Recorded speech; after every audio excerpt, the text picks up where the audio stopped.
Class 10 science का पहला ही chapter है ग्रेविटेशन। उस ग्रेविटेशन चैप्टर से सवाल आते हैं केपलर्स के लॉज के ऊपर। 3 लॉज थे बट समझ में नहीं आते। आज के लेक्चर में, आज के एक शॉर्ट वीडियो में आपको समझा दूंगा। पहला लॉ है, first law, law of orbit. इसका क्या कहना था कि जो प्लैनेट घूमते हैं वो एक इलिप्स में घूमते हैं। Ellipse, what is ellipse? अगर हम कोई कोन ले यहाँ पर, उस कोन को एकदम काटे तो ऐसा अपने को अंडे के जैसा स्ट्रक्चर मिलेगा, उसे इलिप्स कहा जाता है। और उसमें जो सन होगा वो वन ऑफ द फोकस होगा। ये कहना था लॉ का। कैसे? कि जो प्लैनेट है वो सन के अराउंड में घूमते हैं तो सर्कल में नहीं घूमते, वो एक इलिप्स में घूमते हैं और उसमें से एक फोकस सन होता है और अदर फोकस यही कहीं पे लाई करता है। 2 फोकस है और प्लैनेट जो है वो एक इलिप्स में घूमते हैं और सन इसमें से एक फोकस है। ये पहला लॉ था। दूसरा जो लॉ है वो है लॉ ऑफ एरिया। इसका क्या कहना था? The line join planet and the sun sweeps out equal area in equal interval of time. यानी क्या?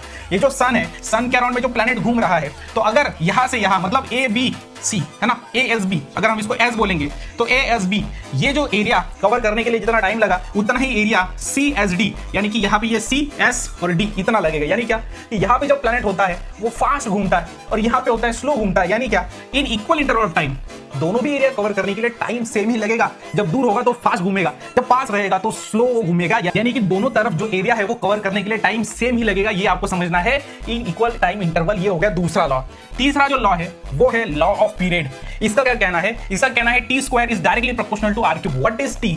टी मतलब period of revolution of planet, मतलब कितना टाइम लग रहा है उसको रिवॉल्यूशन करने के लिए। बेटा ये किस पे डिपेंड है? ये आर क्यूब पे डिपेंड है। यानी रेडियस कितनी है? अगर रेडियस ज्यादा है तो घूमने के लिए समय ज्यादा लगेगा, अगर रेडियस कम है तो घूमने के लिए समय कम लगेगा। तो यही था आपका तीसरा लॉ केपलर्स का। अगर वीडियो पसंद आया तो फटाफट वीडियो को लाइक करके दोस्तों के साथ शेयर करो और सब्सक्राइब कर दो चैनल को। इंस्टा पे देख रहे हो तो फटाफट फॉलो कर दो।